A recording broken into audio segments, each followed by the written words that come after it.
Firstly, I'd like to say that I'm just sort of very pleased to be here in New York with this film, because the film is based in New York.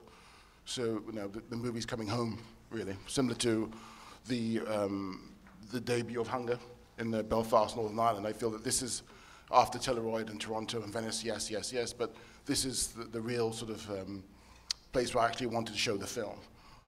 What specifically about the idea of addiction appealed to you, if you see it as a film about addiction? Well, it was just the whole idea of, I mean, you think of films like The Lost Weekend, you think of films like sort of, you know, A Man with a Golden Arm, and you have this thing about, what attracted me about this particular addiction was to do with, in order to facilitate this addiction, you needed another person. You needed someone to facilitate that addiction. So therefore, there you have drama, in a nutshell, really. And that it hadn't been sort of looked at properly in a way. That was obviously another attraction. But also, what happened was this. We started off in London. I didn't want to come to New York to make a film. That was never my desire. The desire was to make a film about this particular subject matter. And we started in London. But guess what? No one wanted to talk to us. No one wanted to have that conversation with us.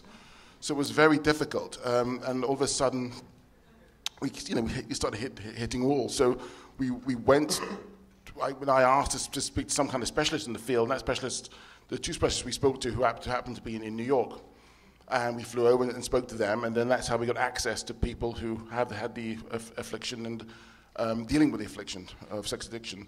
And from there, it just snowballed again. Okay, well, New York, okay, let's go here. Let's make the film here then.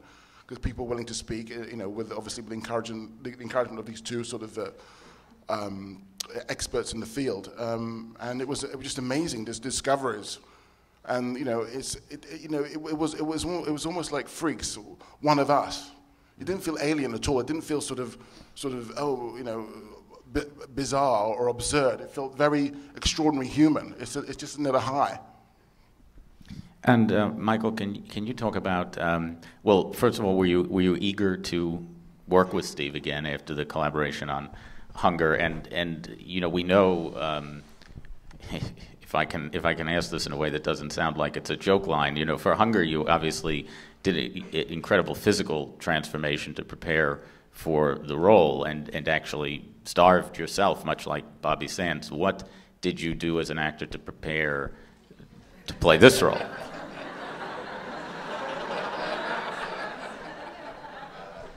Really? I just went out and had a lot of sex, and just tried to sort of embrace it as best I could.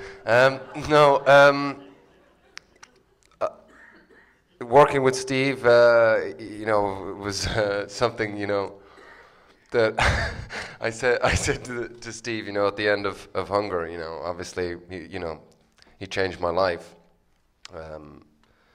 literally. I mean, definitely in terms of a professional point of view, I was getting to a point, when I was 30 years old, the recession was just around the corner, which meant literally, the same as every other industry, less jobs for less actors, and for somebody to take a chance on, an unknown actor, and to give them the opportunity to, and take the risk to play a lead in the film, that there was less and less of that happening. So, we other than a sort of, I think, a big argument in the first day of Hunger, we I remember it well.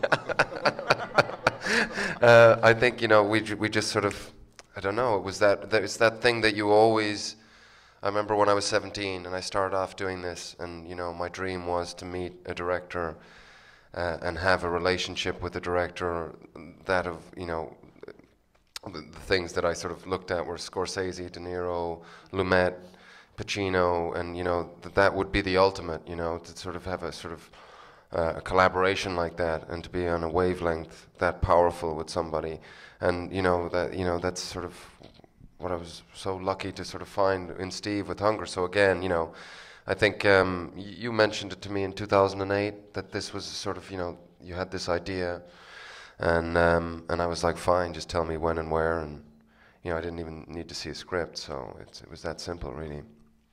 And preparation, I did a lot of sort of just reading. I spend a lot of time with the script, pretty much the same with my preparation for most other jobs. I spend a lot of time with the script. A question about the tenderness in the film, and that in the scene where Brandon very delicately touches Sissy, that you know at that point in the film that he's going to change, and is she right in this perception of that scene? Well, I think that's interesting in the way that it is about that. The whole film is about that tenderness. The whole film is about trying to, in order to communicate in an emotional way. It's all about that. So people writing about this and that and the other, but actually it's just about human contact and human contact where you could feel real. You could feel like I'm alive. Yeah, I'm alive. It's just like the homeless guy on the street, and if you ignore him, he's not alive. If you say hello to him, or sometimes people don't want to talk to these homeless people in that sense, but if you give him contact, he realizes he's alive. That's what it's about in some ways, and it's about that kind of contact, communication. And I think don't listen right now, but with Michael, he has the possibility and the capability of that kind of tenderness. I mean, he's very extraordinary. I feel that most great actors, male actors, are very feminine and very strong. Female actors are very masculine. I think it's the same with Kerry and Michael, because I think they have this certain kind of sort of beauty, a certain kind of tenderness. I don't know what it is, but that's what for me came out in the film. And of course, there were some, for me, wonderful moments with Kerry singing, Michael's response to that and stuff. And the problem is it's a failure of communication, of course. And that's what makes it quite sad. Steve and Michael, thanks so much. Thank you very much.